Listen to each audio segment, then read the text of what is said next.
मित्रांनो, तुमचं पुन्हा एकदा GB स्टोरी टेलर या यूट्यूब चॅनलवर स्वागत आहे. आजच्या आपल्या गोष्टीचं नाव आहे तंत्रोक्त. लेखक निखिल सूर्यवंशी. पण गोष्ट सुरू करण्याआधी जर कोणी या चॅनलवर पहिल्यांदाच आलेले असाल तर त्यांनी ह्या चॅनलला सबस्क्राईब करायला विसरू नका. चला तर मग अजिबात वेळ न घालवता गोष्टीला सुरुवात करूया.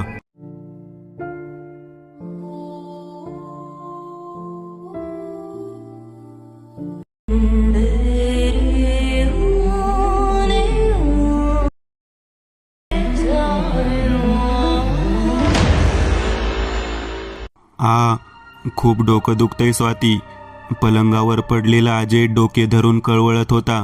आहो, आपण डॉक्टरकडे जाऊयात का? तुम्हाला इतका त्रास होतोय. आता यावेळी कुठं जायचं? 1 वाजला आहे रात्रीचा. उद्या सकाळी पाहूयात, अजय म्हणाला. स्वातीने एक पेन किलर गोळी अजयला दिली, पण त्याचं डोकं दुखतच होतं. काही वेळाने त्याला झोप लागली, पण तो झोपेत काहीतरी बडबडतच होता. पहाटे कधीतरी स्वातीलाही झोप लागली.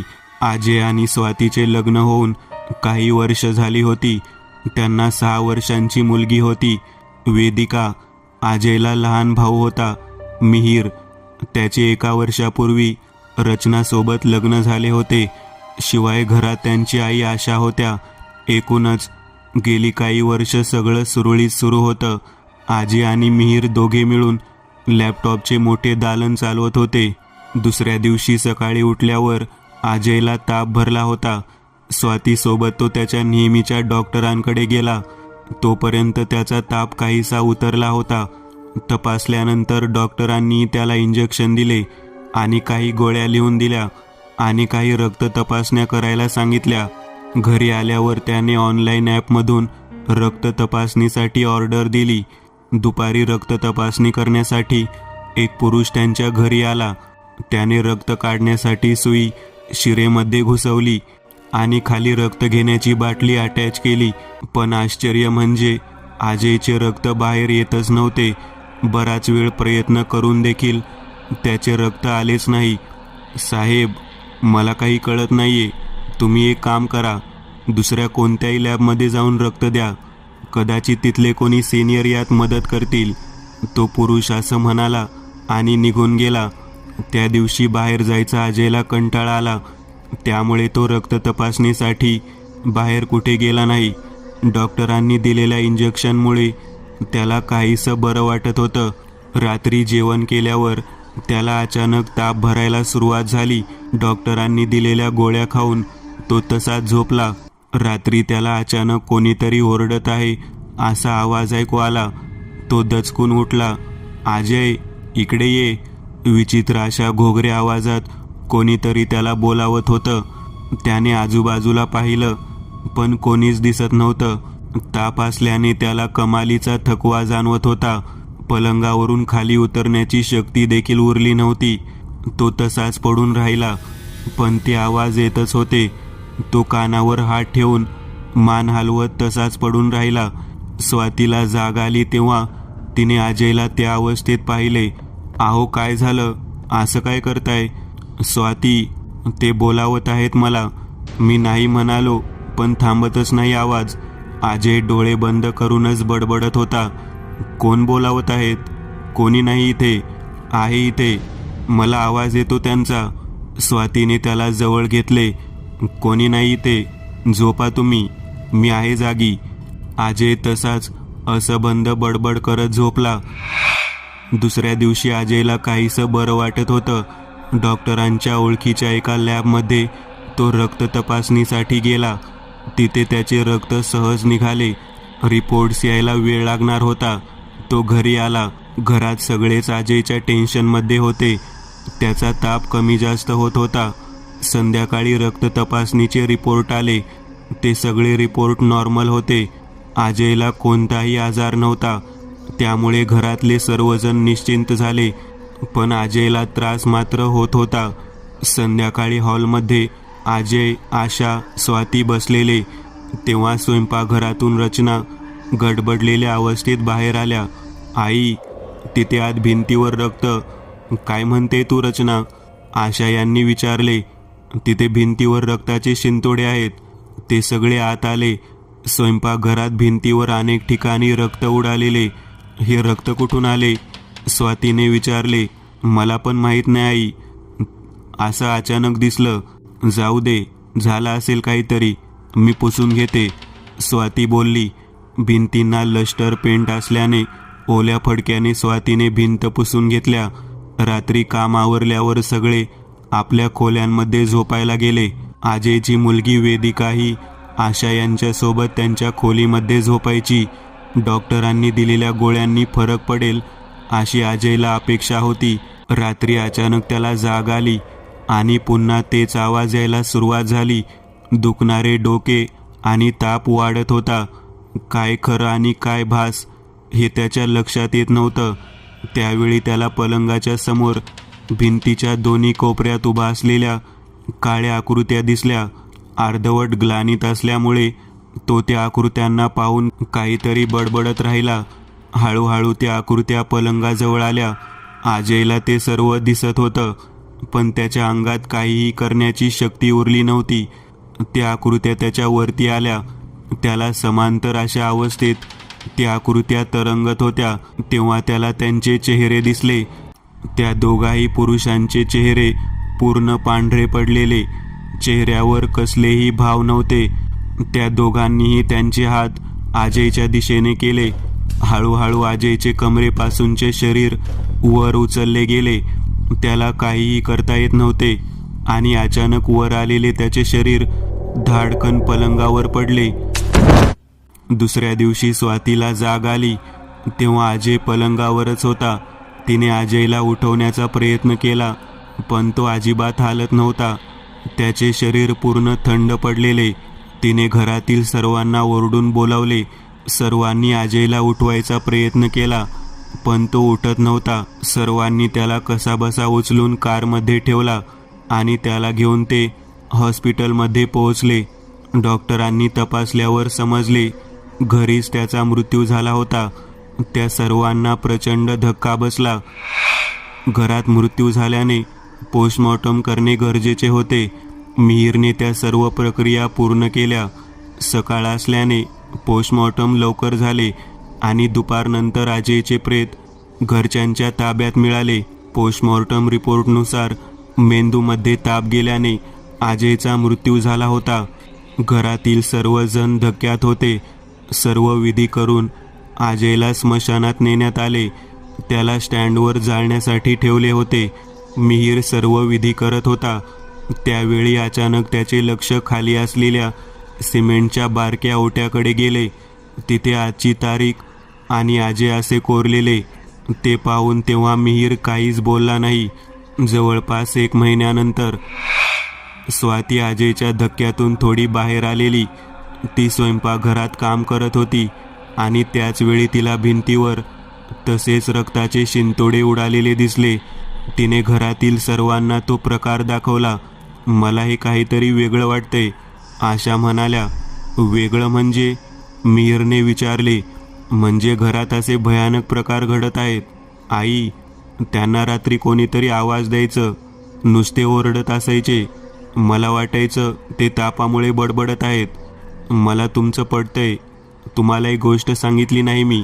दादाला जिथे जाळले तिथे त्याच्या मृत्यूची तारीख आणि नाव आधीच लिहिले होते. काय? हे काय बोलतोय तू? आशा जवळपास ओरडल्याच. हो, दादाला अग्नी द्यायच्या आधी मी ते पाहिले होते, पण तेव्हा सर्वजण अशा मनस्थितीत होतो की तेव्हा यावर काय बोलावे हेच कळले नाही. घरात काहीतरी विपरीत सुरू आहे हे तर नक्की. काय करायचं मग आता आई? रचनाने विचारले. इथे सावत्या बाबा म्हणून एक जाणकार आहे, त्याला जाऊन भेटते, आशा म्हणाल्या. दुसऱ्या दिवशी आशा सावत्या बाबाला जाऊन भेटल्या. संध्याकाळी सावत्या त्यांच्या घरी आला. जवळपास 40च्या वयाचा सावत्या अंगाने अगदी किरकोळ होता. टक्कल आणि वाढलेली दाढी, अंगात मळकट काळा कुर्ता, कमरेला धोतर, डोळ्यांवर जाड भिंगाचा चष्मा, मनगटात अनेक दोरे. एकूणच त्याचा अवतार विचित्र होता. ताई, तुझे सांगितलं त्यावरून तरी असं वाटतंय तुमच्या घरात काहीतरी भयानक आहे. सावत्या आशा यांच्याकडे पाहत म्हणाला. काय आहे पण? माझा अजय कशामुळे गेला? मी एक विधी करतो इथे. घरात काय आहे काय नाही सगळं कळेल. सावत्याने सोबत काही लिंब आणलेली. त्याने ती समोर मांडून ठेवली. त्याने त्यावर बुका टाकून काही मंत्र म्हटले. त्यानंतर तो घराच्या प्रत्येक खोलीमध्ये गेला आणि खोल्यांच्या चारही कोपऱ्यांमध्ये त्याने लिंब ठेवली. सगळे घराबाहेर चला आणि पुढील 2 तास कोणीही घरात जायचे नाही. सर्वांना उद्देशून सावत्या बोलला. पण नक्की काय होणार आहे? मिहिरने विचारले. जर का कोणत्याही खोलीमध्ये काही वाईट शक्ती किंवा नकारात्मक ऊर्जा असेल तर त्या खोलीमधली लिंब गायब होतील, सावत्या म्हणाला. घराच्या सर्व दारे खिडक्या बंद करून 2 तास सर्वजण शेजाऱ्यांकडे बसले. त्यानंतर सावत्या एकटा त्या घरात आला. त्याने प्रत्येक खोलीमध्ये जाऊन पाहिले. सर्व खोल्यांमध्ये लिंब जशीच्या तशी होती. सावत्या गडबडला. त्याचा होरा चुकला होता. त्याने सर्वांना घरात बोलावून घेतले. घरात काही वाईट शक्ती नाही, सर्व लिंब तशीच आहेत. पण मग हे सगळं का घडलं? आशा यांनी विचारले. ते मी आता सांगू शकत नाही. मी घरी जाऊन पाहतो काय करायचं ते. उद्या सकाळी तुम्ही मला भेटायला या. घरात सर्वजण अजूनही द्विधा मनस्थितीत होते. सावत्या काय म्हणतोय त्याची वाट पाहूयात, आशा म्हणाल्या. रात्री सावत्या त्याच्या घराच्या हॉलमध्ये झोपला होता.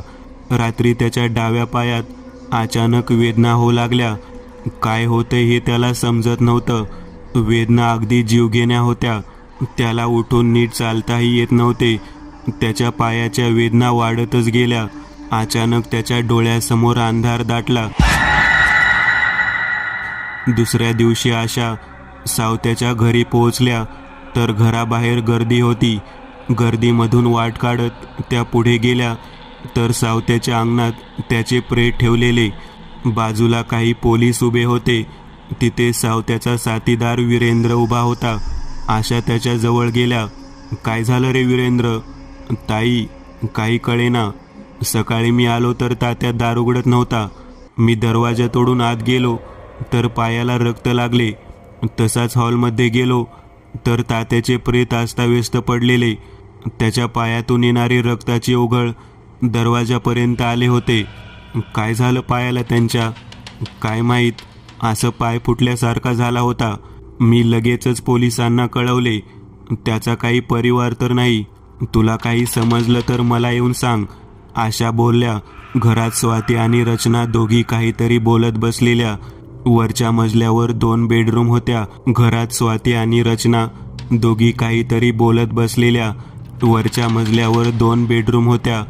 त्यातल्या एका रूममध्ये मिहिर शॉपमध्ये जायची तयारी करत होता.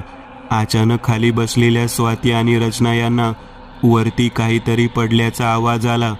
त्या दोघी वरती आल्या. खोलीच्या दारामध्ये मिहिर उभा होता. काय झालं मिहिर? कसला आवाज आला? रचनाने विचारले. अगं मी जॉगिंग मशीन जवळ आवरत होतो. ती मशीन उभी करून ठेवलेली. अचानक माझ्या समोरून एक काळी आकृती गेली. मी दचकून मागे सरकलो तर त्या मशीनला माझा धक्का लागला आणि ती खाली पडली. काळी आकृती म्हणजे नक्की काय होतं? स्वातीने विचारले. नीट सांगता येत नाही वहिनी, पण असं मानवी आकार, पण धुराच्या स्वरूपात. कदाचित माझा भास देखील असेल. घरात इतकं काही घडत असताना अशा गोष्टींकडे दुर्लक्ष करून कसं चालेल? आई त्या सावत्याकडे गेल्या आहेत. बघू त्या काय म्हणतात. तिघेही खाली आले. त्याच वेळी आशा सावत्याच्या घरून परत येत होत्या. काय झालं आई? काय म्हणाला सावत्या? स्वातीने विचारले. सावत्या मेला काल रात्री. काय म्हणजे कसं काय? आशा यांनी तिथे घडलेला प्रकार सर्वांना सांगितला. आई, इथे घरात काहीतरी विचित्र आहे. कळत नाही, पण काहीतरी आहे. आता वरती भाऊजींना काहीतरी दिसलं. स्वातीने घडलेलं सगळं आशा यांना सांगितले. आपल्या घरात नित्य देवपूजा होत असते, तरी असं का घडतंय समजत नाही. बघूयात अजून कोणी सावत्यासारखा मिळतोय का. अजय गेल्यापासून स्वाती आणि वेदिका आशा यांच्या रूममध्ये झोपत होत्या. वरच्या मजल्यावर मिहिर आणि रचना त्यांच्या बेडरूममध्ये झोपले होते. रात्री 2च्या सुमारास मिहिरला अचानक थंडी वाजू लागली. त्यामुळे त्याला जाग आली तर दरवाजाबाहेर त्याला कोणीतरी आवाज देत होतं, मिहिर, बाहेर ये. मिहिरने लक्षपूर्वक आवाज ऐकला तर तो आवाज अजयचा होता. त्याला धक्का बसला. मिहिर उठून बसला. तरीही बाहेरून तो आवाज येतच होता. काळोखी रात्र, सगळीकडे नीरव शांतता आणि त्यात बाहेरून येत असलेला त्याच्या मृत भावाचा आवाज. यामुळे तो खूप घाबरला. त्यातच आता खोलीचा दरवाजा हलायला लागला. घाबरत तो दरवाजाजवळ गेला. त्याने हात लावताच तो हलणारा दरवाजा बंद झाला. त्याने सावकाश दरवाजा उघडला.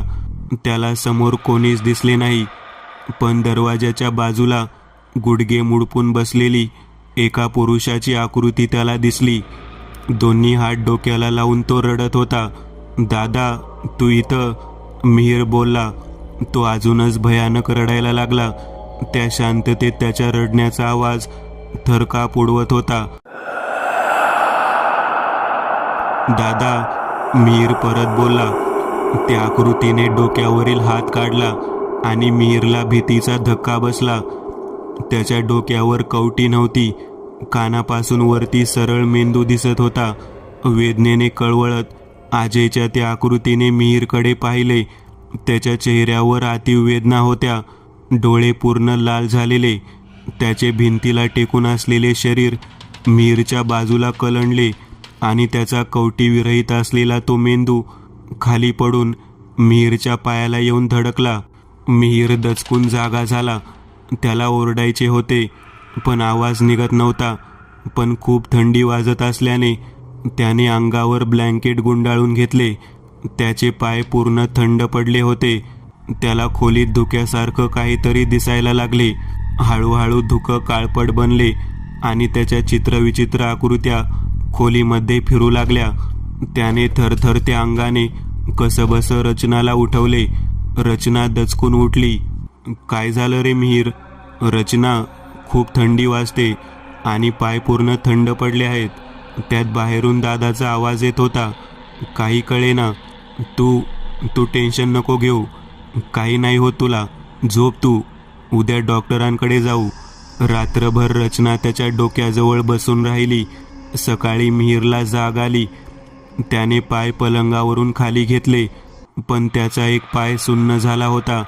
त्याला नीट उभंही राहता येत नव्हतं. रचना, वर ये लवकर, तो मोठ्याने ओरडला. त्याचा आवाज ऐकून रचना आणि स्वाती दोघीही वर आल्या. काय झालं मिहिर? रचना, अगं, माझा एक पाय हालतच नाहीये. असं कसं? मुंग्या आल्या असतील रे. अगं नाही, पूर्ण थंड पडला आहे. रचनाने प्रयत्न करून देखील त्याचा पाय हलला नाही. कसंबसं तिच्या आधाराने तो खाली आला. थोडंसं खाऊन ते दोघेही मोठ्या हॉस्पिटलमध्ये जायला निघाले. घरात स्वाती आणि आशा बोलत होत्या. त्यावेळी सावत्याचा साथीदार वीरेंद्र त्यांच्या घरी आला. काय झालं वीरेंद्र? आशा यांनी विचारले. ताई, तात्या कशाने मेला ते समजले. काय झालं त्यांना? त्याच्या पायामध्ये असलेल्या सगळ्या शिरांवर रक्ताचा दबाव इतका वाढला की त्या सर्व शिरा फाटल्या. हे कशामुळे झालं पण? ते काही कळलं नाही. तुम्हाला सांगायला म्हणून आलो मी. वीरेंद्र गेल्यानंतर स्वाती आणि आशा बोलत होत्या. आई, काहीतरी विपरीत घडत आहे असं वाटतंय. आपल्या घरातील वातावरण असे एकदम भारलेलं आणि निगेटिव्ह झालंय. त्यांचं असं जाणं आणि आता भाऊजींचं हे. कालच सावते आपल्या घरी येऊन गेला आणि तो असा विचित्र मेला. तुला काय म्हणायचंय ते येते माझ्या लक्षात. सकाळीच मी आमच्या महिला गटात असलेल्या बायकांना विचारले होते. त्यातील एकीने मला एकदंत यांचा नंबर दिला आहे. ते असल्या प्रकारात तज्ज्ञ आहेत अशी ती म्हणत होती. मग तुम्ही केला का त्यांना फोन? हो, ते कुठेतरी बाहेर आहेत. आज संध्याकाळी येतो म्हणाले.